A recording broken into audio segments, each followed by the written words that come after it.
Halo, bismillahirrahmanirrahim. Assalamualaikum warahmatullahi wabarakatuh. Baik, terima kasih.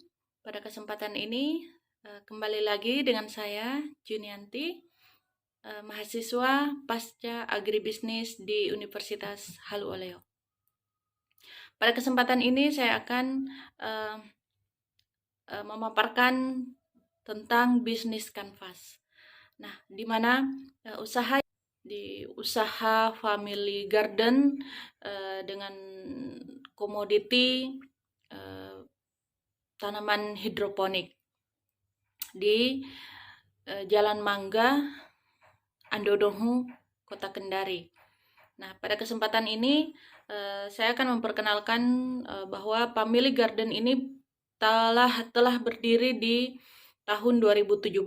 Di tahun 2017 mereka memulai usaha ini, tadinya itu perorangan atau cuman keluarga yang hanya memanfaatkan lahan pekarangan. Nah, di mana pendiri atau ketua dari family garden ini adalah Bapak Laode Andri Irawan. Bapak Laode Andri Irawan, di mana sekretarisnya adalah Waode Putri Yulia dan bendaharanya adalah Ani Fitriani. Nah, usaha ini awalnya dirintis itu hanya dengan bermula di tanaman hidroponik. Nah, kemudian dipasarkan melalui media sosial. Nah, kaitannya dengan BMC atau bisnis kanvas, model kanvas. Nah, kaitannya dengan BMC atau bisnis model kanvas untuk family garden ini adalah di mana yang pertama adalah segmen pelanggan.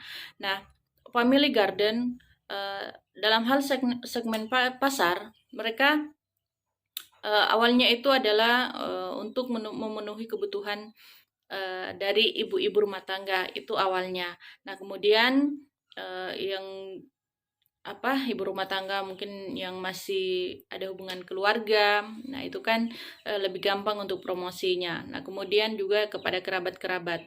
Nah, seiring waktu, karena beliau Pak Laode Andri Irawan ini adalah orang yang sangat semangat, orang yang sangat ulet, usaha ini semakin berkembang. Usaha ini semakin berkembang sehingga sasarannya itu ternyata sudah masuk di supermarket. Nah, di Kendari ini, bukan hanya di Kendari, ternyata itu juga sudah sampai di Kota Bau-Bau.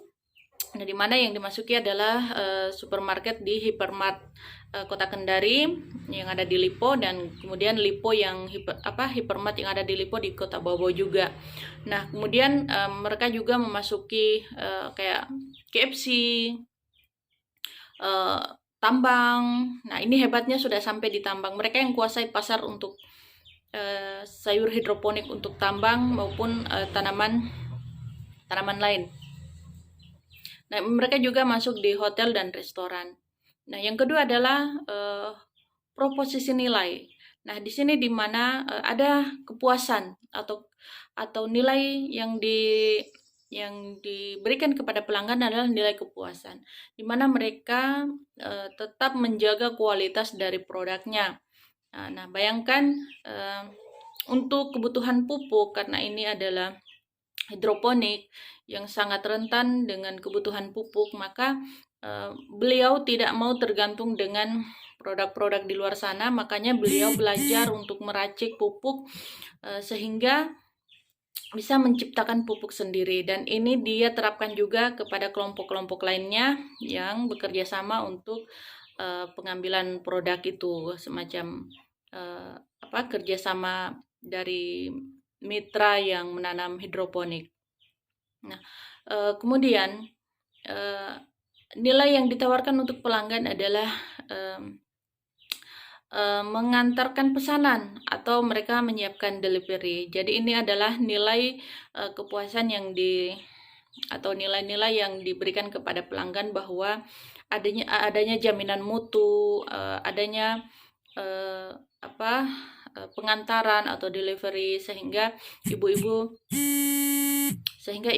tidak perlu ke tempat mereka, cukup menelpon untuk dibawakan produknya. Mungkin seperti seperti itu. Nah, kemudian ada pada poin ketiga adalah saluran atau channel. Nah, di mana tadi saya katakan di awal bahwa untuk memulai usaha ini mereka awalnya hanya menggunakan media sosial atau menginformasikan kepada tetangga atau keluarga atau sahabat atau kerabat bahwa mereka punya produk baru hidroponik. Nah, setelah semakin besar karena keuletan beliau, nah setelah semakin besar ternyata semakin membuka peluang, melebarkan sayap.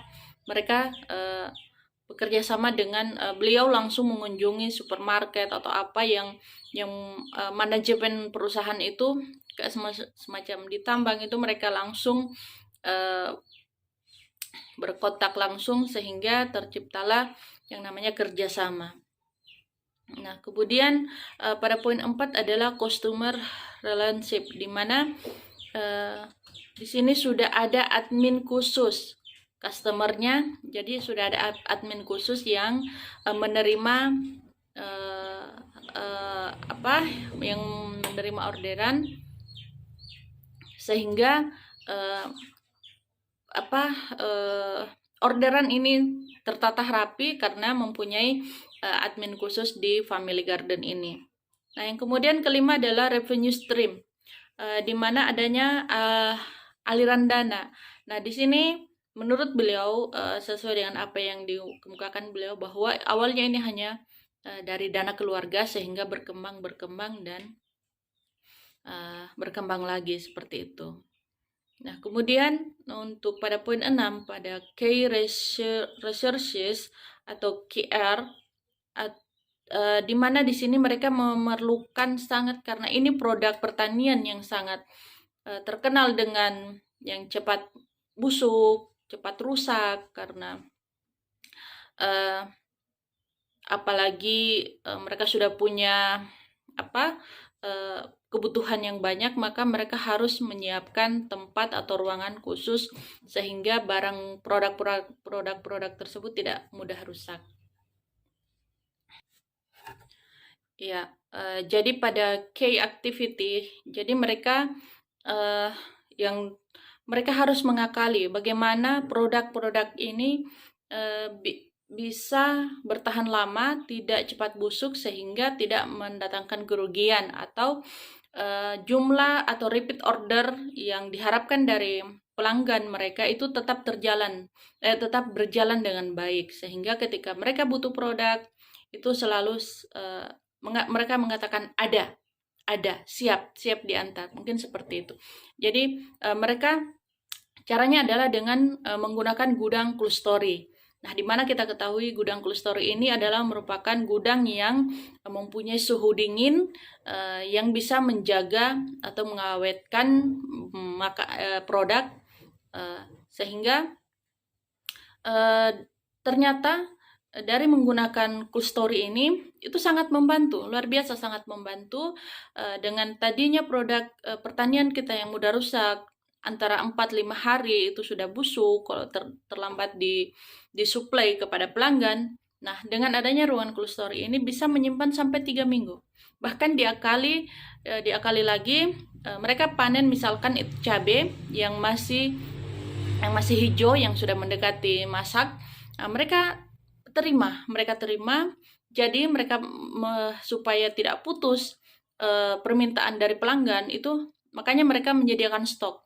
Nah, dengan cara menyiasatinya mereka mereka mengambil cabai yang belum terlalu masak, karena diharapkan dengan menyimpannya di cold storage itu ternyata bukannya tetap hijau, malah di 3 minggu kemudian itu sudah merah. Nah, ini berarti memang cold storage ini sangat dibutuhkan untuk menjaga keawetan makanan, sehingga kelancaran atau repeat order dari pelanggan ini bisa terjaga. Mungkin seperti itu.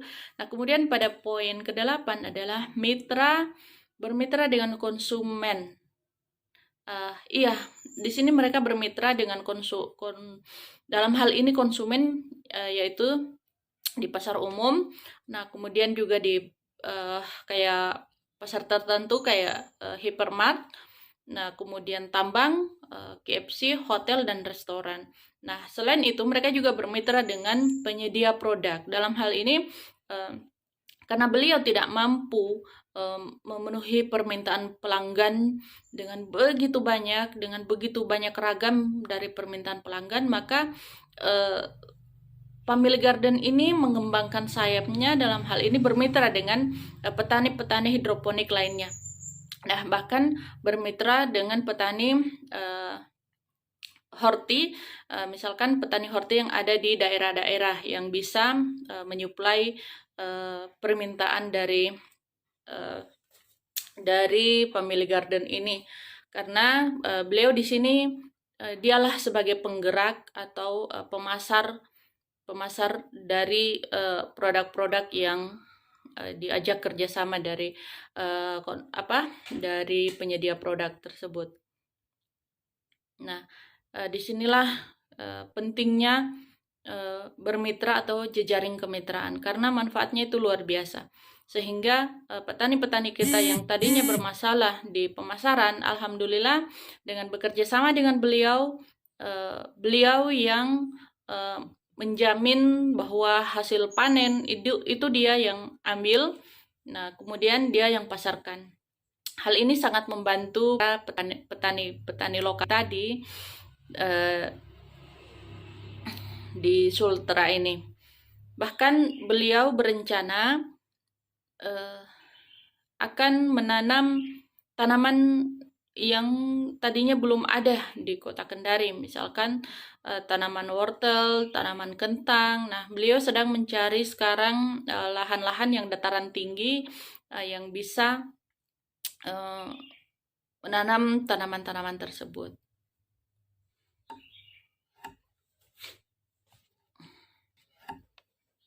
Nah, dari poin 9 atau poin terakhir adalah struktur biaya. Nah, di sini seperti saya katakan di awal tadi bahwa biaya itu awalnya dari modal keluarga yang sehingga tumbuh berkembang menjadi banyak. Nah, kemudian untuk struktur biaya ini saya bisa simpulkan seperti ini. Sesuai dengan apa yang didapatkan dari hasil wawancara, ternyata dari total biaya yang dikeluarkan selama masa produksi itu adalah 10.467.667 rupiah. Nah, kemudian untuk total penerimaan itu ternyata dalam satu kali produk itu adalah 27.075.000 rupiah. Nah, kemudian untuk mengetahui pendapatan, maka kita harus mengurangi total penerimaan dikurangi dengan total biaya. Nah, di sini didapatkan hasil dari pengurangan tersebut adalah 16.407.000 rupiah 333 rupiah. Nah, jika kita ingin menganalisis kelayakan usaha, maka biaya penerimaan dibagi dengan total biaya. Nah, didapatkan hasil itu adalah 2,54. Nah, artinya bahwa ini sangat layak, usaha ini sangat layak karena setiap pengeluaran 1 rupiah yang akan dikeluarkan maka memperoleh keuntungan 2,5 rupiah, 2,54 rupiah.